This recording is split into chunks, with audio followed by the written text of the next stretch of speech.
জনবসতি এলাকায় মদের ঠেকের প্রতিবাদ জানিয়ে বিক্ষোভ মহিলাদের।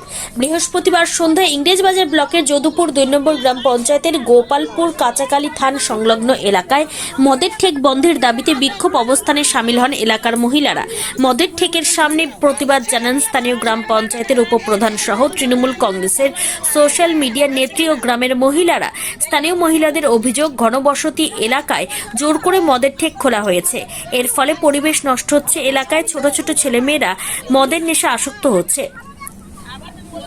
ছোট ছোট ছেলেরা মদের নেশে আসক্ত হচ্ছে। মদ্যপানের অত্যাচারে গ্রামের মহিলারা বাড়ির বাইরে বেরোতে পারেন না। মদ খেয়ে পরিবারে অশান্তি করছেন গৃহকর্তারা। তারা মদের ঠেক বন্ধের দাবিতে গ্রাম পঞ্চায়েত, ব্লক প্রশাসন সহ বিভিন্ন দপ্তরে গণস্বাক্ষর করে অভিযোগ করেন। নিয়ম বহির্ভূতভাবে মদের ঠেক চালানোর অভিযোগ করেন তারা। স্থানীয় গ্রাম পঞ্চায়েতের উপপ্রধান সনেকা মণ্ডল জানান, পঞ্চায়েতের অনুমতি ছাড়াই ঘনবসতি এলাকায় জোরপূর্বক মদের ঠেক চালানো হচ্ছে। এর ফলে পরিবেশ নষ্ট হওয়ার অভিযোগ তোলেন তিনি। তৃণমূল কংগ্রেসের সোশ্যাল মিডিয়া সাধারণ সম্পাদিকা প্রিয়াঙ্কা মুখার্জি রায় অভিযোগ তুলে বলেন, নিয়ম বহির্ভূতভাবে মদের ঠেক চালানো হচ্ছে এলাকায় মদের ঠেক চালানোর হলে ভবিষ্যৎ নষ্ট হচ্ছে। ছোট ছোট ছেলে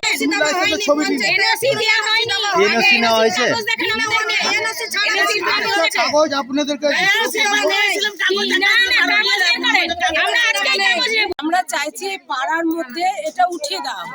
এই যে দেখছেন ছোট ছোট বাচ্চাগুলো আছে, দেখছেন আরো এদিক ওদিক আছে বাচ্চাগুলো, এগুলো ভবিষ্যৎ ভাবেন। এরা পড়াশোনা করে, এদিক দিয়ে আসা যাওয়া করে, এদের বাবারা যে এলাকায় যে মদ বিক্রি হচ্ছে, এলাকার পরিবেশ নষ্ট হচ্ছে, ছেলে মেয়েরা স্কুলে যেতে পারছে না, সকাল থেকে